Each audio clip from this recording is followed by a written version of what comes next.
اعوذ باللہ من الشیطان الرجیم بسم اللہ الرحمن الرحیم قال ان سألتك عن شيء بعدها فلا تصاحبني قد بلغت من لدني عذرا فانطلقا حتى إذا أتيا أهل قرية استطعما أهلها فأبوا أن يضيفوهما فوجدا فيها جدارا يريد أن ينقض فأقاما قال لو شئت لاتخذت عليه أجرا قال هذا فراق بيني وبينك سأنبئك بتأويل ما لم تستطيع عليه صبرا أما السفينة فكانت لمساكين يعملون في البحر فأردت أن أعيبها وكان وراءهم ملك يأخذ كل سفينة غصبا وأما الغلام فكان أبواه مؤمنين فخشينا أن يرهقهما طغيانا وكفرا فأردنا أن يبدلهما ربهما خيرا منه زكاة وأقرب رحما وأما الجدار فكان لغلامين يتيمين في المدينة وكان تحته كنز لهما وكان أبوهما صالحا فأراد ربك أن يبلغا أشدهما ويستخرجا كنزهما رحمة من ربك وما فعلته عن أمري ذلك تأويل ما لم تستطع عليه صبرا۔ موسیٰ علیہ السلام بولے اگر اب میں آپ سے کوئی بات پوچھوں تو آپ مجھے اپنے ساتھ نہ رکھیے، یقیناً آپ میری طرف سے عذر کی حد کو پہنچ گئے ہیں۔ چنانچہ وہ دونوں پھر روانہ ہو گئے، یہاں تک کہ جب ایک بستی والوں کے پاس پہنچے تو اس کے باشندوں سے کھانا مانگا تو ان لوگوں نے ان کی مہمانی کرنے سے انکار کر دیا۔ پھر انہیں ایک دیوار ملی جو گرنا چاہتی تھی، ان صاحب نے اسے کھڑا کر دیا۔ موسیٰ علیہ السلام نے کہا اگر آپ چاہتے تو اس کام پر کچھ اجرت لے لیتے۔ انہوں نے کہا لیجئے، میرے اور آپ کے درمیان جدائی کا وقت آ گیا، اب میں آپ کو ان باتوں کا مقصد بتائے دیتا ہوں جن پر آپ سے صبر نہیں ہو سکا۔ جہاں تک کشتی کا تعلق ہے وہ کچھ غریب آدمیوں کی تھی جو دریا میں مزدوری کرتے تھے۔ میں نے چاہا کہ اس میں کوئی عیب پیدا کر دوں، کیونکہ ان کے آگے ایک بادشاہ تھا جو اچھی کشتی کو زبردستی چھین لیا کرتا تھا، اور لڑکے کا معاملہ یہ تھا کہ اس کے ماں باپ مومن تھے، اور ہمیں اس بات کا اندیشہ تھا کہ یہ لڑکا ان دونوں کو سرکشی اور کفر میں نہ مبتلا کر دے۔ چنانچہ ہم نے یہ چاہا کہ ان کا پروردگار انہیں اس لڑکے کے بدلے ایسی اولاد دے جو پاکیزگی میں بھی اس سے بہتر ہو اور حسن سلوک میں بھی اس سے بہتر ہو۔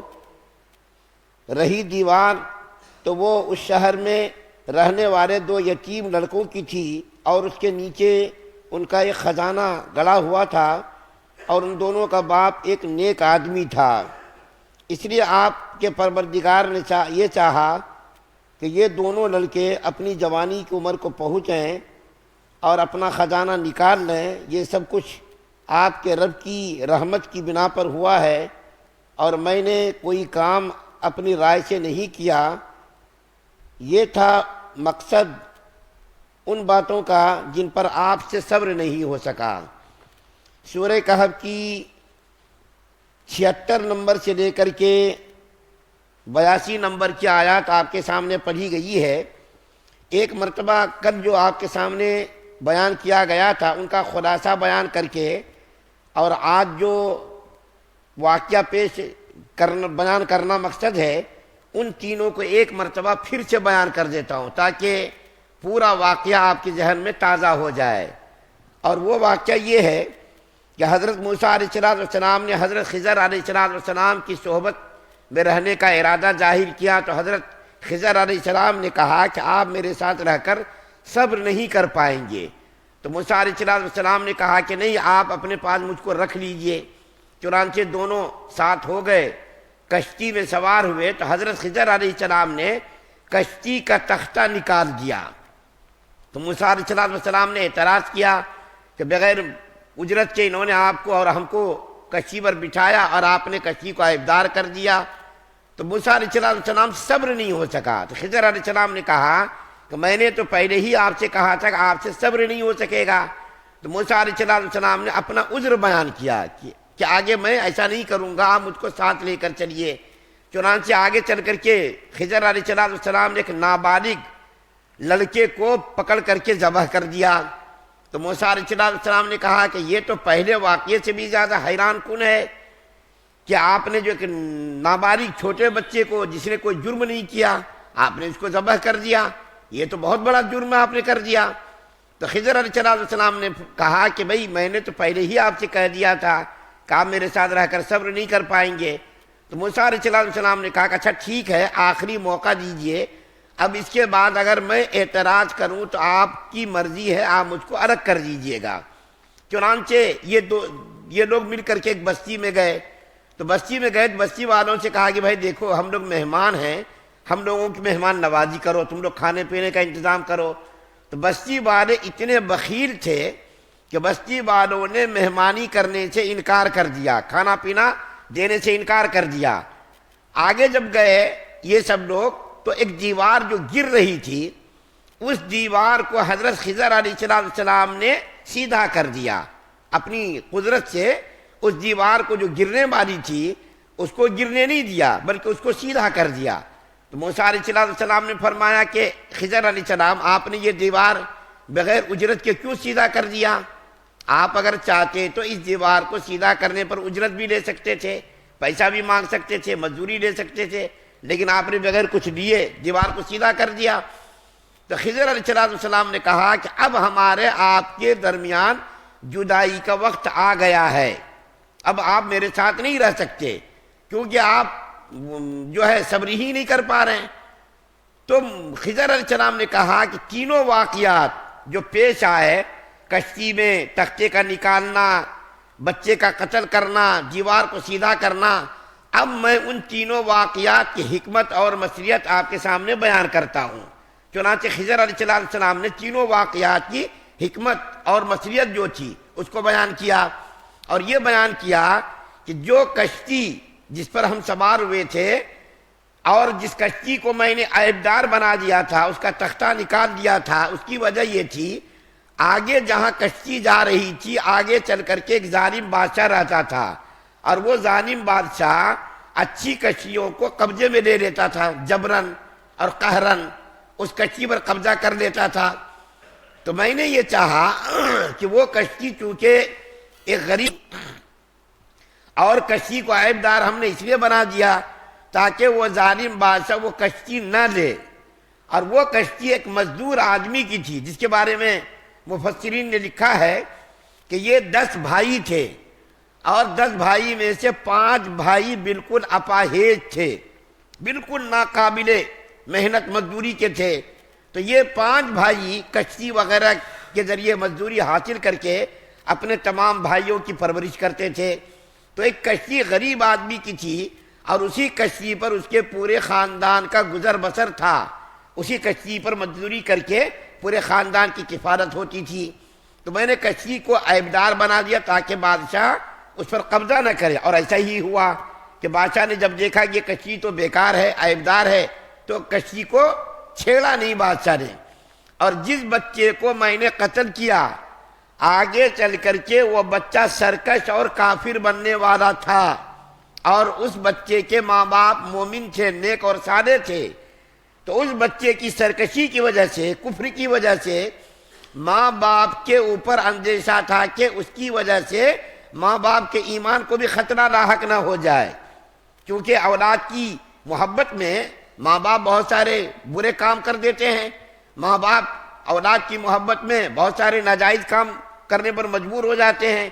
تو اس بچے کو میں نے اس لیے قتل کر دیا کہ آگے چل کر کے اس کے کفر کی وجہ سے ماں باپ پر کوئی اثر نہ پڑے، ماں باپ کے ایمان کے لیے خطرہ لاحق نہ ہو۔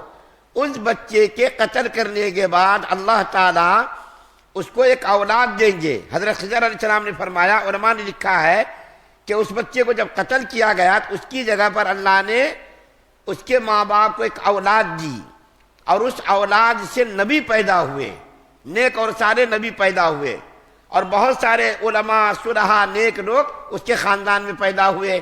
پتہ یہ چلا کہ ماں باپ کی نیکی کا اثر اولاد پر بھی اثر پڑتا ہے اور خاندان پر بھی اثر پڑتا ہے۔ اور تیسرا واقعہ جو میں نے دیوار کو سیدھا کر دیا، اس دیوار کے نیچے خزانہ چھپا ہوا تھا، اور وہ خزانہ 2 یتیم بچوں کا خزانہ تھا، اور اس کے ماں باپ نیک اور صالح تھے۔ اگر وہ دیوار گر جاتی تو اس کے نیچے کا خزانہ ظاہر ہو جاتا، اور دوسرے لوگ اس کو قبضے میں لے لیتے، کوئی چورا لیتا اس کو، جو ہے دوسرے لوگ قبضے میں لے کر کے خیانت کر دیتے۔ تو میں نے دیوار کو اس لیے سیدھا کر دیا کہ جب تک وہ دونوں نابالغ بچے، یتیم بچے بالغ نہ ہو جائیں اس وقت تک وہ خزانہ نہ نکلے، اور جب وہ دونوں بالغ ہو جائیں، ہوشیار ہو جائیں، عقل مند ہو جائیں تو اپنا خزانہ نکال لیں اس کے اندر سے۔ تو وہ خزانہ 2 یتیم بچوں کا خزانہ تھا، ماں باپ اس کے مر گئے تھے، اور ماں باپ نے اپنے یتیم بچوں کے لیے وہ خزانہ مدفون کر دیا تھا، چھپا دیا تھا، تاکہ بچے جب بالغ ہو جائیں، بڑے ہو جائیں تو پھر جو ہے اس پر قبضہ کر لیں۔ تو تینوں واقعات کی حکمت حضرت خضر علیہ السلام نے بیان کر دی اور بصیرت بیان کر دی، اور کہا کہ یہ سارے واقعات میں نے اپنی مرضی سے نہیں کیے۔ کشتی کے اندر سوراخ میں نے اپنی مرضی سے نہیں کیا، بچے کا قتل میں نے اپنی مرضی سے نہیں کیا، دیوار کو جو سیدھا کیا وہ اپنی مرضی سے نہیں کیا، بلکہ اللہ تعالیٰ کے حکم سے میں نے یہ کام کیا۔ اور یہ واقعات وہ تھے جس پر آپ صبر نہیں کر سکے۔ بس ایک بات کہہ کر کے میں بات کو ختم کرتا ہوں، اور یہ واقعہ بھی مکمل ہو گیا۔ بات یہ ہے کہ دنیا کے اندر جو بھی کام ہو رہا ہے، سارے کاموں کے اندر کوئی نہ کوئی حکمت ہے، کوئی نہ کوئی مصلحت ہے۔ ہم اپنی سوچ، ہماری سوچ چونکہ محدود ہے، ہماری عقل محدود ہے، دنیا کے اندر بہت سارے واقعات ہوتے ہیں جو ہمارے عقل کے خلاف ہوتے۔ مثال کے طور پر کسی کا جوان بچہ مر گیا، کسی کی ماں مر گئی، کسی کا باپ مر گیا، کسی کا بھائی مر گیا، کہیں ایکسیڈنٹ ہو گیا، کسی کا آنکھ چلی گئی، کسی کا کان چلا گیا، کسی کے جسم کے اعضاء مفلوج ہو گئے، تو ہم کیا سمجھتے کرے اس کے ساتھ تو غلط کام ہو گیا۔ کسی کا جب بچہ مر گیا، دیکھو اتفاق سے مر گیا، نہیں مرنا تھا، ماں مر گئی، بچے یتیم ہو گئے، باپ مر گیا، بچے یتیم ہو گئے، فلاں جگہ ایکسیڈنٹ ہو گیا، اس کے اعضاء کٹ کر کے الگ الگ ہو گئے، یہ سب نہیں ہونا تھا۔ ہماری سوچ چونکہ محدود ہے، ہم محدود سوچوں سے سوچتے ہیں، ہمارا دماغ محدود ہے، ہماری سوچ محدود ہے، ہماری عقل محدود ہے، اس لیے ہم محدود طور پر سوچتے ہیں۔ لیکن یہ سارے کام ایک حکمت اور مصلحت کے تحت ہو رہا ہے۔ جنگلوں میں درندے ہیں، شیر ہیں، بھیڑیاں ہیں، اور یہ گندے گندے جانور ہیں، کتے ہیں، بلی ہے، ساری مخلوق کو اللہ تعالیٰ نے کسی نہ کسی مقصد کے لیے پیدا کیا ہے۔ مکھی ہے، مچھر ہے، چھپکلی ہے، چوہے ہیں، مینڈک ہے۔ ہم کیا سمجھتے ہیں کہ ارے مچھر کو پیدا کرنے کا کیا مقصد ہے، مکھی کو پیدا کرنے کا کیا مقصد ہے، شیروں کو کیوں پیدا کیا، خنزیر کو کیوں پیدا کیا، درندوں کو کیوں پیدا کیا، ان چیزوں کے پیدا کرنے کا کیا مقصد ہے؟ ہماری چونکہ سوچ محدود ہے، ہماری عقل محدود ہے، ہمارا دماغ محدود ہے، ہماری عقل، ہماری سوچ وہاں تک نہیں پہنچ سکتی جہاں تک اللہ تعالیٰ کی سوچ ہے۔ ان ساری چیزوں کے اندر کوئی نہ کوئی حکمت ہے، کوئی نہ کوئی مصلحت ہے۔ دیکھیے اب یہ تینوں واقعات جو پیش آئے، کشتی میں سوراخ کرنا، بچے کا قتل کرنا، دیوار کو سیدھا کرنا، ظاہری طور پر یہ سب کام بالکل ناجائز نظر آتا کہ بچے کو قتل کرنا کتنا بڑا جرم ہے، کشتی کے اندر سوراخ کر دینا کتنا بڑا جرم ہے۔ لیکن ان کاموں کی مصلحت کو، حکمت کو موسیٰ علیہ السلام اس وقت تک نہیں سمجھ سکے جب تک کہ خضر علیہ السلام نے ان کاموں کی حکمت کو، مصلحت کو بیان نہیں کر دیا۔ تو ہم لوگوں کو یہ سوچنا چاہیے کہ کاروبار کے اندر نقصان ہو گیا، یا ہمارا کوئی مر گیا، یا ہمارا کوئی اور نقصان ہو گیا، یہ اتفاقی نہیں ہے، بلکہ نظام کائنات ایک حکمت اور مصلحت کے تحت چل رہا ہے، اور اللہ تعالیٰ ان کاموں کی حکمت کو، مصلحت کو جانتے ہیں کہ اس کام کے اندر کیا حکمت ہے، کس کو بیٹی دینا، کس کو بیٹا دینا، کس کو دونوں دینا، کسی کو کچھ بھی نہیں دینا۔ ان ساری چیزوں کے اندر حکمت اور مصلحت چھپی ہوئی ہے۔ ہماری سمجھ میں حکمت آئے نہ آئے، لیکن ساری چیزوں کے اندر حکمت ہے۔ تو اب آپ کا، ہمارا یہ عقیدہ ہونا چاہیے جو کچھ ہو رہا ہے وہ حکمت اور مصلحت کے تحت ہو رہا ہے۔ ہمارا ایمان ہونا چاہیے، ہمارا یہ عقیدہ ہونا چاہیے کہ تقدیر میں ایسا لکھا ہوا تھا کہ یہ کام ہونا چاہیے تو وہ کام ہوتا، اور کسی کو نقصان پہنچنا چاہیے تو نقصان پہنچے گا، کسی کو فائدہ پہنچنا چاہیے تو فائدہ پہنچے گا۔ ساری یہ چیزیں اللہ تعالیٰ نے حکمت کے تحت بنائی ہیں، اور سارا یہ کام حکمت کے تحت ہو رہا ہے۔ اس لیے ہم لوگوں کا یہ عقیدہ ہونا چاہیے جو کچھ ہو رہا ہے وہ سب حکمت کے تحت ہو رہا، حکمت سے کوئی کام خالی نہیں ہے۔ اللہ سے دعا اللہ ہم سب سننے زیادہ عمل کی توفیق عطا فرمائے۔ سبحان اللہ و بحمدہ، سبحانک اللہم و بحمدک، ونشہد ان لا الہ الا انت۔